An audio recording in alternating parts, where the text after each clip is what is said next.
جی بسم اللہ۔ نحمدہ و نصلی علی رسولہ الکریم اما بعد فاعوذ باللہ من الشیطان الرجیم بسم اللہ الرحمن الرحیم رب اشرح لی صدری ویسر لی امری واحلل عقدۃ من لسانی یفقہوا قولی رب زدنی علما۔ الحمدللہ آج کی جو ہماری آیات ہیں 130 سے ہم آگے پڑھ رہے تھے کہ سب سے پہلے تو یہ کہا گیا، تھوڑا سا پیچھے سے ریکیپ کراتی ہوں۔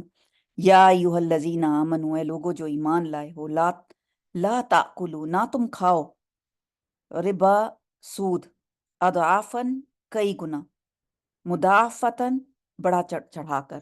سود جو ہے وہ منع کیا گیا ان آیات میں کہ سب سے پہلے سود کی حرمت پہلے بھی آئی، لیکن اب اللہ تعالیٰ صاف کلیئر کہہ رہے ہیں کہ سود کھاؤ مت۔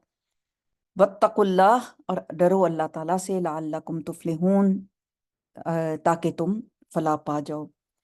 اب یہاں پر کامیابی کی ایک کڑی بتائی جا رہی ہے کہ فلاح کیا ہوتا ہے؟ جب کسان جو ہے وہ زمین کو کھودتا ہے اور کھود کے بیچ میں سے خزانہ نکالتا ہے اور پھر اس کی فصل نکلتی ہے، جو فصل ہوتی ہے وہ اس کا خزانہ ہوتا ہے۔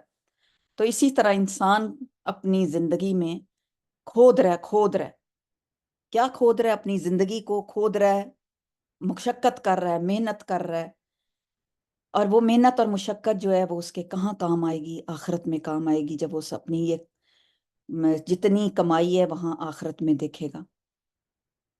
تو یہاں پہ بتایا گیا واتقوا النار التی، اور ڈرو اس آگ سے، التی وہ جو اعدت تیار کی گئی ہے، للکافرین کافروں کے لیے، کہ ایک طرف تو ربا کھانے سے بچو، تقوی اختیار کرو، ورنہ کیا کرو گے؟ اگر ربا کھاؤ گے تو سود میں پڑو گے تو آگ ملے گی۔ تو اسی لیے سود سے بالکل منع کیا گیا کہ سود حرام ہے۔ اور سود کیا ہے؟ سود آپ کو پتہ ہے کہ کسی فکسڈ اماؤنٹ کے ساتھ فکسڈ اماؤنٹ اوپر سے اور لینا، اس سے بڑھا چڑھا کے کسی نے کسی سے لون لیا ہے تو اس کا لون جو ہے وہ واپس کرتا ہے تو وہ اس کے اوپر فکسڈ اماؤنٹ اس سے زیادہ لیتا ہے جو اس نے رکھی ہوتی ہے، جو اس کی فکسڈ اماؤنٹ ہوتی ہے اس سے زیادہ اسے دوسرے سے جس سے لیا ہوتا ہے لون اس سے زیادہ ڈیمانڈ کرتا ہے، اور بڑھا چڑھا کر کے اتنی ڈیمانڈ نہیں ہے، اتنی اس کی ویلیو نہیں ہے جتنا اس کو زیادہ بڑھا چڑھا کے دیا جاتا ہے۔ تو سبحان اللہ، اللہ تعالیٰ ہمیں یہاں پر سب سے پہلے سود کا منع کرتے ہیں کہ سود مت کھاؤ اگر تم صحیح اللہ تعالیٰ کی عبادت کرتے ہو، کیونکہ سود کا ذکر یہاں پر جو ہے وہ جنگ احد میں جیسے ذکر آیا تھا، تو اس منا پہ بھی کہ وہاں پہ بھی لوگ جو ہیں، جب احد کے میدان میں جو سود کھایا گیا تھا وہ کیا تھا؟ ایکسٹرا مال اٹھا لیا تھا۔ اور سود کھانے سے یہ ہے کہ انسان کمزور ہوتا ہے، انسان محنت نہیں کرتا، اور یہ کہ حرام مال کھانے کی اس کو عادت پڑ جاتی ہے، اور توفیق اور استطاعت بھی جو ہے وہ کم ہو جاتی ہے، کیونکہ انسان اپنے مال کے اوپر ایکسٹرا مال لینے کی کوشش کرتا ہے۔ اور سود لینا جو ہے یہ کمال بخل کی عادت ہے۔ بخل کیا؟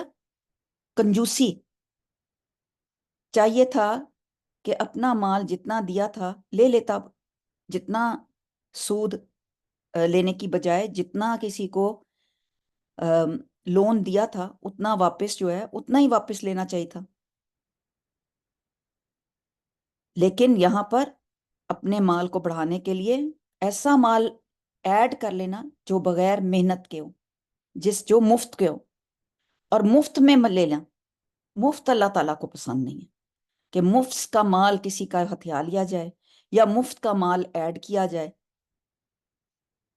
تو جس کو مال پر اتنا بخل ہو کہ وہ جان بھی دینے کو تیار ہو.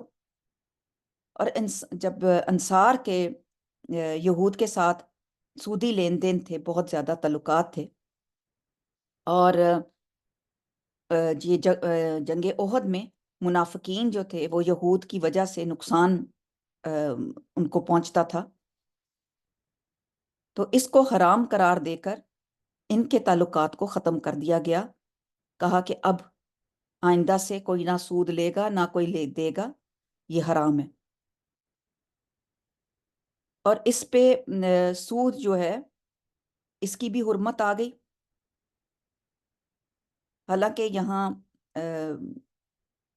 بہت زمانے سے یہ چیز ویسے ہی بری سمجھی جاتی ہے کہ بغیر کسی محنت کے، کمائی کے، بغیر کسی کی انویسٹمنٹ کے، یعنی کہ کسی نے انویسٹ کیا ہے مال تو اس کو مال کو جیسے بینک میں ہم جمع کراتے ہیں تو وہ کیوں سود دیتے ہیں ہمیں.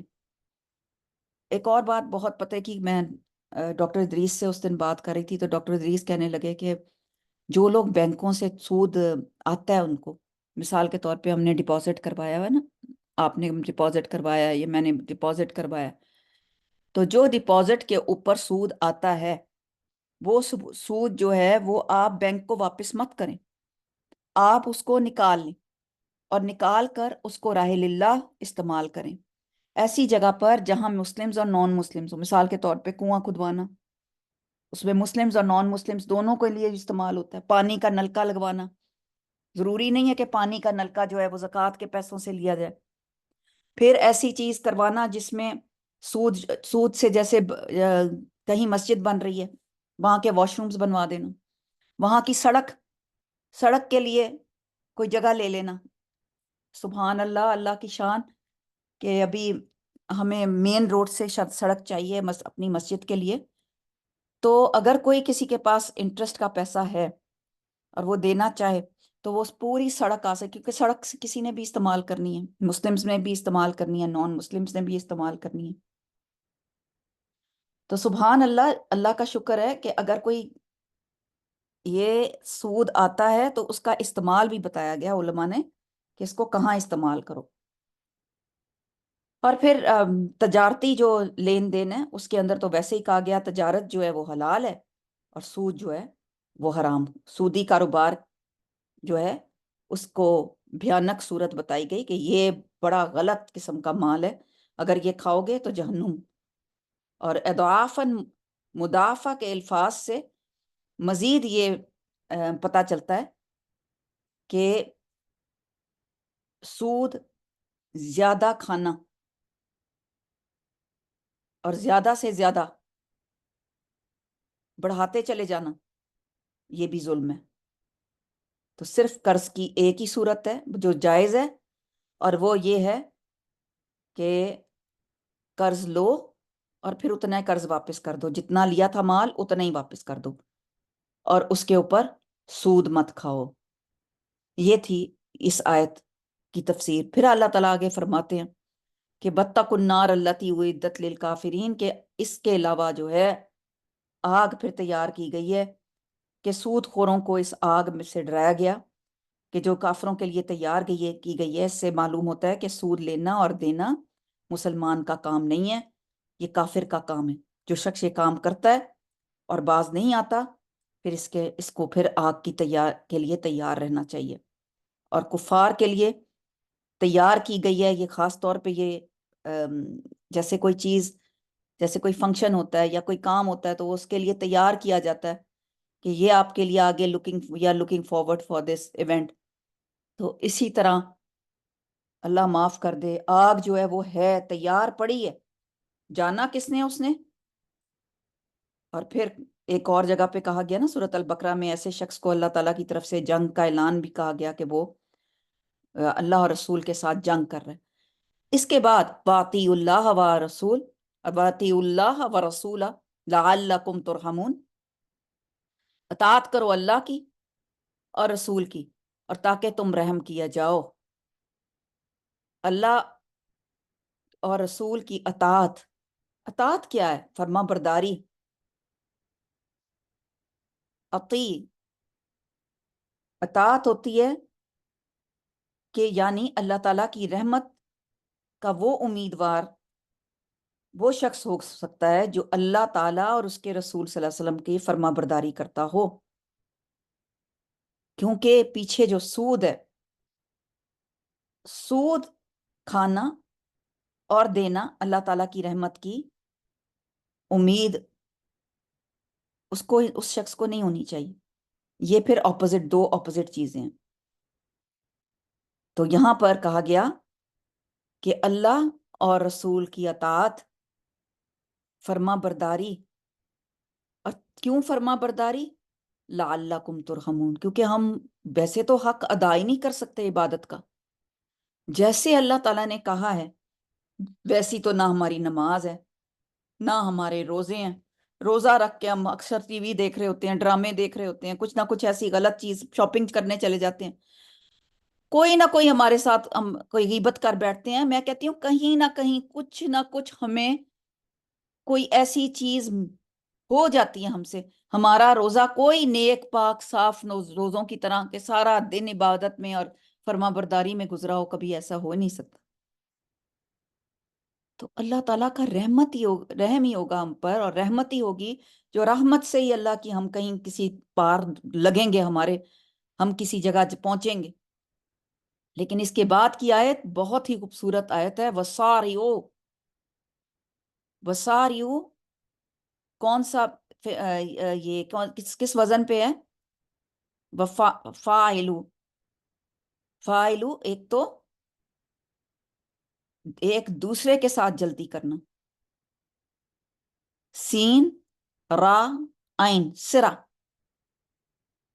سرا جلدی کرنا. سرا سرا کہتے ہیں نا بچوں کو، کبھی عربیوں کو سنا ہو. سین رے عین دوڑو، بہت زبردست امپریشن ہے. وساریو اور دوڑو، واو الف آخر کا جو ہے بہت سارے لوگوں کو، زیادہ لوگوں کے لیے، کہ ایک دوسرے کے مقابلے میں جلدی کرو. باب تفاعل ہے. باب تفاعل میں ایک دوسرے کی، جب باب تفاعل آتا ہے تو اس میں آتا ہے کہ ایک دوسرے کے مقابلے میں جلدی کرنا، ایک دوسرے کے مقابلہ کرنا. جلدی کرو کس طرف؟ الا مغفرت، طرف بخشش کے. غفارہ، غین فارہ، ڈھانپ دینا، گناہوں کو ڈھانپ دینا، بخشش کے لیے طرف بھاگو. من ربکم، اپنے رب کی طرف. وجنت، اور جنت کے. کہاں بھاگنا ہے؟ دوڑ لگانی ہے. کون سی چیزیں؟ بخشش کی طرف اور جنت کی طرف. وَأَرْضُهَا السَّمَاوَاتُ وَالْأَرْضُ، اس کا عرض، اس کی چوڑائی کیا ہے؟ جس کی چوڑائی آسمان اور زمین ہے. اُعِدَّتْ لِلْمُتَّقِينَ، عدت عین دال، دال عدد سے گنتی، ہر چیز کی عدت ہے. میاں فوت ہو جائے، شوہر فوت ہو جائے، عدت ہے. طلاق ہو جائے، عدت ہے. خلا لینی ہو، عدت ہے. ہر چیز کی عدت ہے، گنی نہیں ہے چیزیں. عدد ہے، آئین دال داد عدد. للمتقین، متقی لوگوں کے لیے، پرہیزگاروں کے لیے. کہا اہل ایمان کو کہا جا رہا ہے کہ ان اعمال صالح کی طرف، ان نیک اعمال کی طرف جلدی کرنی چاہیے. دوڑو اب جو اللہ تعالیٰ کی طرف، ایسے کام جو اللہ کی مغفرت کا سبب بنتے ہیں، جو اللہ تعالیٰ کی اطاعت کا سبب بنتے ہیں. رسول اللہ صلی اللہ علیہ وسلم نے فرمایا نیک اعمال سر انجام دینے میں جلدی کر لو، ایسے فتنوں کے آنے سے پہلے پہلے جو اندھیری رات کے مختلف ٹکڑوں کی طرح ایک کے بعد ایک، یکے بعد دیگرے رونما ہوں گے. صبح کو آدمی مومن ہوگا اور شام کو کافر ہوگا، اور شام کو مومن ہوگا تو صبح کو کافر. وہ اپنے دین کو دنیا کے معمولی سامان کے عوض بیچ دے گا. سبحان اللہ. تو بات یہ ہے کہ ایک بہت بڑی موٹیویشن دی جا رہی ہے کہ جنت، اس کا عرض بتایا جا رہا ہے کہ جنت کیسی ہے. اس کا عرض جس جس طرح سود خور کافروں کے لیے دوزخ بتائی گئی، تیار کی گئی ہے، اس طرح فرما بردار متقیوں کے لیے جنت تیار کی گئی ہے. پھر جنت کے متعلق ارضها السماوات والارض فرمایا کہ اس کی وسعت کی طرف اشارہ ہے کہ اس کی وسعت سبحان اللہ زمین اور آسمان جتنی چوڑائی اس کی. ابو ہریرہ رضی اللہ تعالیٰ سے روایت ہے کہ ایک آدمی رسول اللہ صلی اللہ علیہ وسلم کے پاس آیا، کہنے لگا اے محمد صلی اللہ علیہ وسلم، یہ بتائیں کہ جنت کا عرض آسمان اور زمین کے برابر ہے تو آگ کہاں ہے؟ نبی کریم صلی اللہ علیہ وسلم نے فرمایا یہ بتاؤ کہ پہلے رات تھی پھر نہیں رہی تو کہاں چلی گئی؟ اس نے کہا کہ اللہ جو چاہتا ہے کرتا ہے. تو بات یہ ہے، اس سے کیا پتا چلتا ہے؟ اللہ تعالیٰ کو پتا ہے کہ آگ کہاں ہے، اللہ کو پتا ہے کہ جنت کہاں ہے. تو حقیقت یہ ہے کہ جنت اور جہنم کے جو اوصاف ہیں وہ قرآن اور حدیث میں سے جس طرح بتائے گئے اسی طرح ہمیں ایمان رکھنا ضروری ہے. ہم اپنی طرف سے نہیں بنا سکتے کہ جو سورج ہے وہ آگ ہے اور یہ جہنم ہوگی. نو، وی کانٹ سے دیٹ. یہ ہمارے ایمان میں خلل ہے. ہمارا یہ ایمان عقیدہ نہیں ہونا چاہیے. ہمارا عقیدہ بالکل درست ہونا چاہیے جیسے اللہ نے کہا ہے کہ جنت کا عرض اس کا عرض آسمان اور زمین جتنا ہے. اعدت للمتقین، تیار کی گئی ہے متقین کے لیے. آپ دیکھیں اوپر ہے اعدت للکافرین، نیچے ہے اعدت للمتقین. لیکن یہ متقین کون ہیں؟ وہ ہیں کون؟ الذین ینفقون، یہ وہ لوگ جو ہیں ینفقون، نفق نون فے کاف، جو خرچ کرتے ہیں ایک ٹنل کی طرح. نفق ٹنل کو کہتے ہیں، ایک طرف سے آتا ہے ایک طرف سے چلا جاتا ہے. یہ تو مجھے لگتا ہے اب آپ لوگوں کو یاد ہو گیا ہوگا جیسے میں آپ لوگوں کو یہ ایک ایک لفظ کراتی ہوں. فی السراء، سین را را، سر، سر ہوتا ہے چھپا ہوا. فی السراء خوشی میں، والضراء اور تکلیف میں.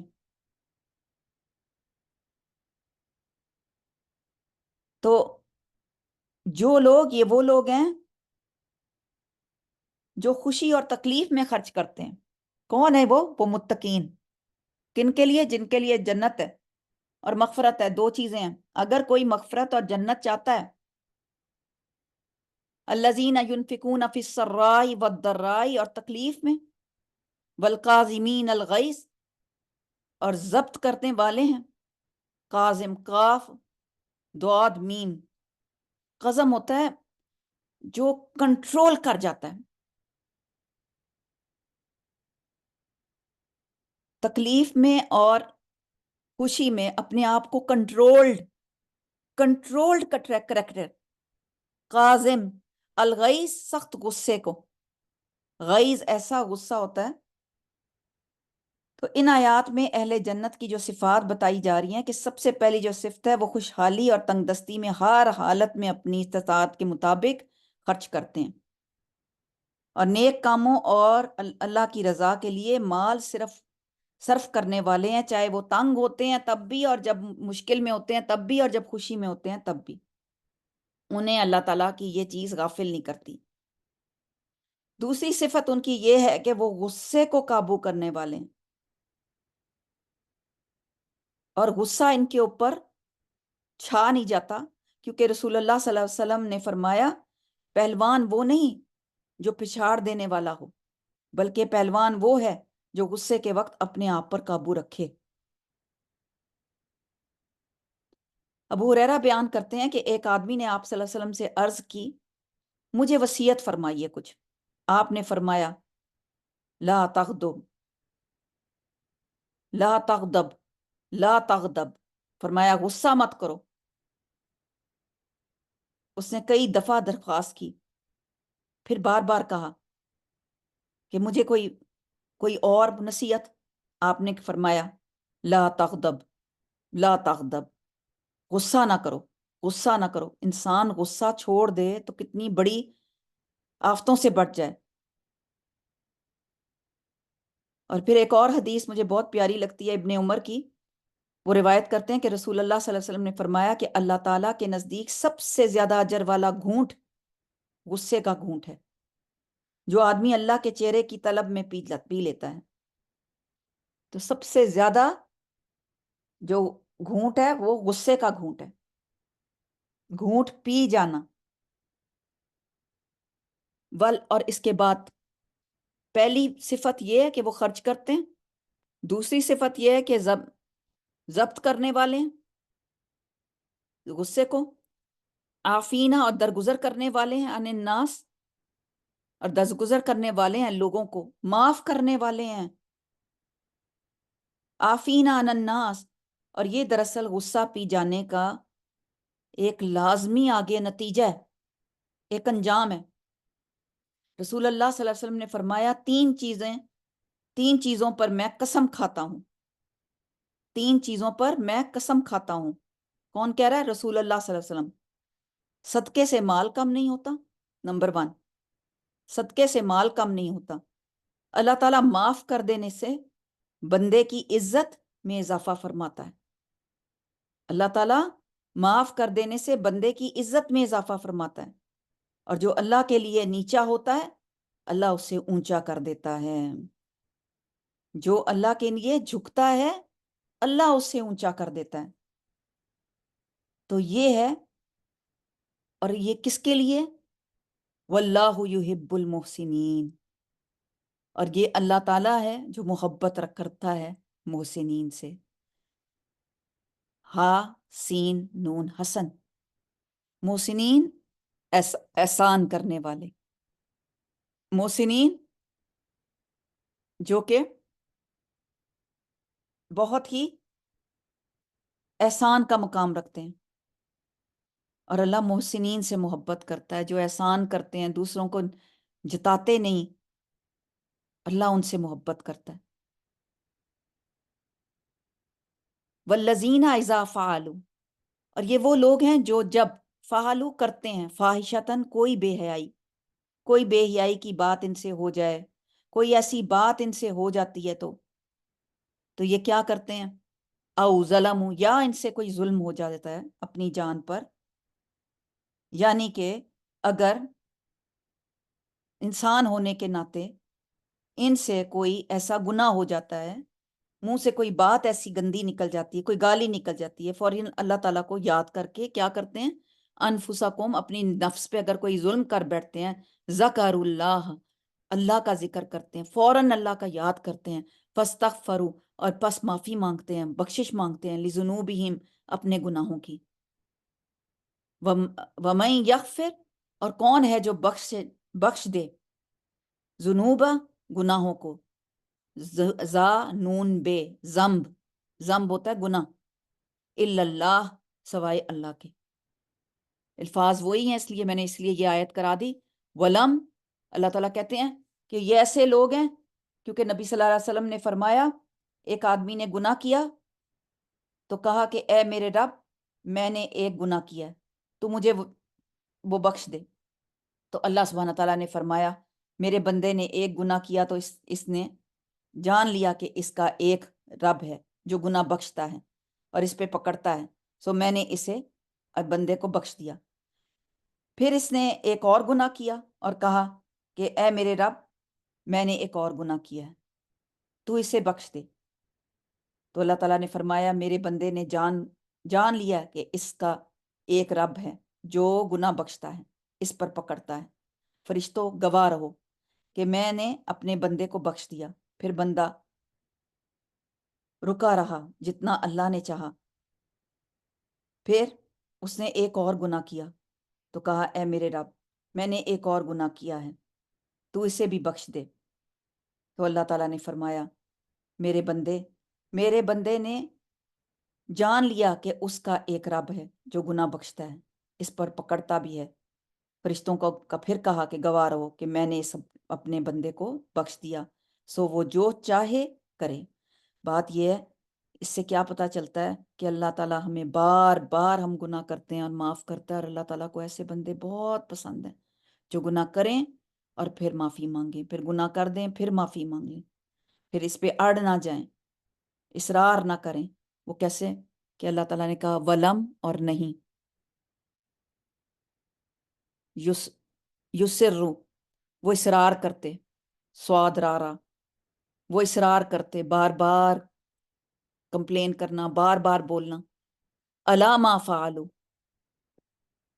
اس کے جو وہ انہوں نے کیا، اوپر اس کے جو انہوں نے کیا، وہم یعلمون، جبکہ وہ جانتے ہیں، وہ اپنے گناہوں کا اصرار نہیں کرتے، اور وہ بار بار اللہ تعالیٰ ان کے بارے میں کہہ رہے ہیں اولئک جزاہم مغفرۃ من ربہم جنات تجری من تحتہا الانہار خالدین فیہا ونعم اجر العالمین، یہی وہ لوگ ہیں، بدلہ ان کا مغفرت ہے، بخشش ہے، من ربہم، ان کے رب کی طرف سے، وہ جنات، اور باغات ہیں، ان کے نیچے بہتی ہیں، ان کے نیچے سے نہریں، ہمیشہ رہنے والے ہیں اس میں، ونعم اجر العالمین، اور کتنا اچھا ہے نعمہ، کتنا اچھا ہے اجر عمل کرنے والوں کا۔ تو یہ آج ہم آیا نمبر 136 تک ہم، یہ اتنی پیاری آیات ہیں۔ وہ اصرار کے معنی ہے کہ وہ اڑتے نہیں ہیں، بے پرواہی سے گناہ نہیں کرتے جاتے کہ اچھا اللہ تو معاف کر رہا ہے اب کرتے جاؤ، اور نہ اس پر ندامت کا اظہار کرتے ہیں، اور نہ توبہ کرتے ہیں، اور سچے دل سے بار بار بار بار توبہ کرتے ہیں۔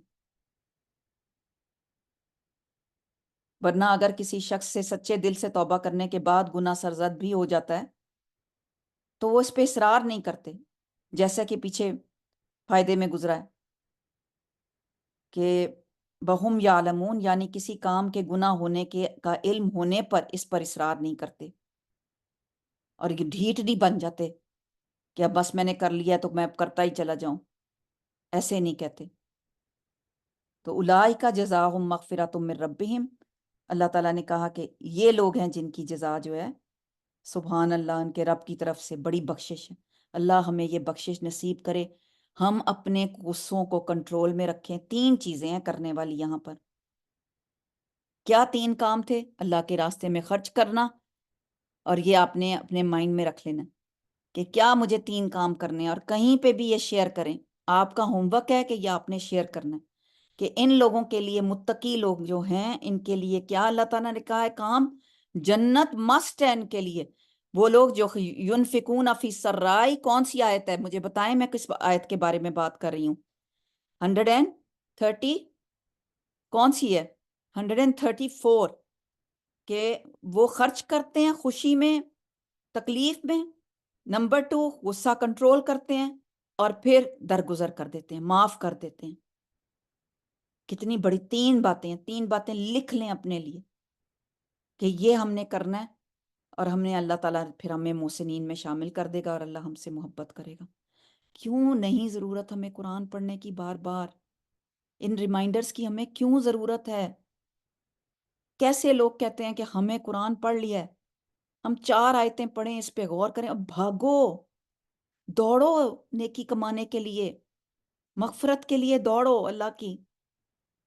اور کبھی گناہ ہو جائے، اب اپنے اوپر ظلم کر لیا ہے، ایسی بات ہوگی تو پھر اللہ سے بخشش، استغفار، گناہوں کی معافی مانگو، اللہ تعالیٰ معاف کر دے گا۔ So simple. تو آج ہم نے جو آیات کی، آیا نمبر ہم نے شروع کیا تھا 130 سے، اور پھر ہم نے 134 آیت نمبر 136 پہ ختم کیا۔ تو سبحان اللہ، اللہ تعالیٰ کی شان دیکھیں، اور اللہ تعالیٰ کے الفاظ دیکھیں، اور اللہ تعالیٰ کی بات دیکھیں کتنی امپورٹنٹ ہے۔ اور ہم سمجھتے ہیں کہ یہ ہم نے قرآن پڑھ لیا، ہم خود ہی پڑھ لیتے ہیں۔ جب ہم مل کے پڑھتے ہیں تو اس کے اندر کتنا غور و فکر ہوتا ہے۔ اللہ تعالیٰ ہمیں توفیق عطا فرمائے کہ ہم صحیح علم حاصل کریں اور پھر عمل کریں، اور یہ عمل جو ہے آگے شیئر بھی کریں، اور اپنے عمل سے ہم دوسروں تک یہ پیغام بہترین طریقے سے پہنچائیں۔